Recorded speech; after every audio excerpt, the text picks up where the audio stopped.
ময়না তদন্তে সন্তুষ্টি প্রকাশ করে স্বাক্ষর রয়েছে জুনিয়র ডাক্তারদের এবং তারা সেটা অস্বীকারও করছেন না।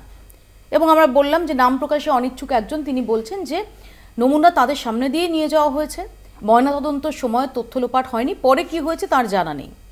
প্রশ্ন হচ্ছে যে যখন ময়নাতদন্তের সময় তথ্য লোপাট নিয়ে জুনিয়র ডাক্তাররা ভুরি ভুরি অভিযোগ করছেন, সিনিয়র ডাক্তাররা অভিযোগ করছেন, তখন এরা চুপ ছিলেন বা আছেন কেন?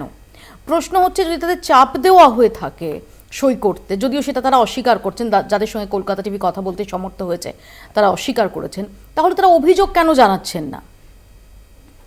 দেখুন, এটা এখনো পর্যন্ত আমাদের কাছে যেটুকু, আমার কাছে যেটুকু সংবাদ মাধ্যমে এসছে, আপনাদের মতো এসছে।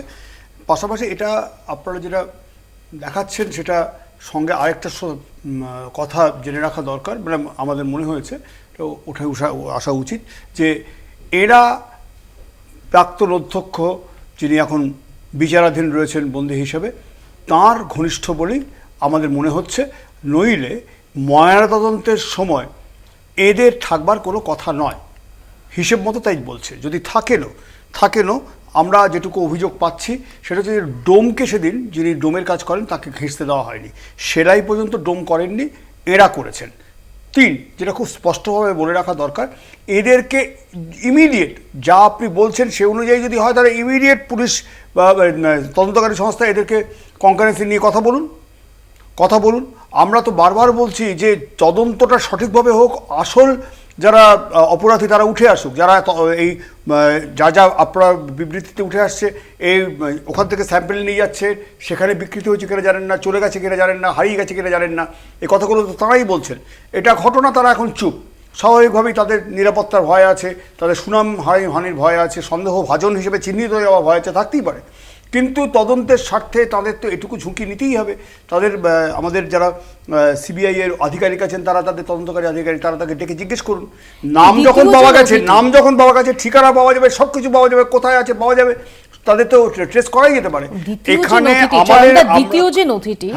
দ্বিতীয় নথিটি যে ইঙ্গিত দিচ্ছে যে ওই সেমিনার রুম লাগোয়া যে অংশটা ভাঙা হচ্ছিল, যে ভাঙার ওয়ার্ক অর্ডার কেন 10 তারিখ ইস্যু করা হয়েছে তাই নিয়ে বহু শোরগোল আমরা দেখেছি। সন্দীপ ঘোষের অভিপ্রায় থাকতেই পারে তথ্য প্রমাণ লোপাট করার। প্রশ্ন হচ্ছে যে এদের স্বাক্ষর ছিল কেন? এদের স্বাক্ষর ছিল তার কারণ সন্দীপ ঘোষ বলেছেন স্বাক্ষর করেছেন।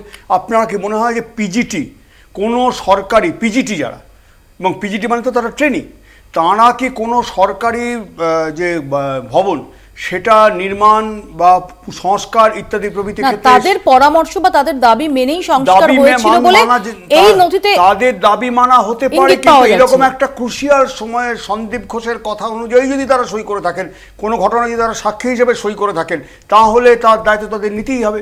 এক্ষেত্রেও আমি বারবারই বলছি যে এই সন্দেহের তালিকায় তাদেরও আনা হোক, তাদেরও তদন্তের আওতায় আনা হোক।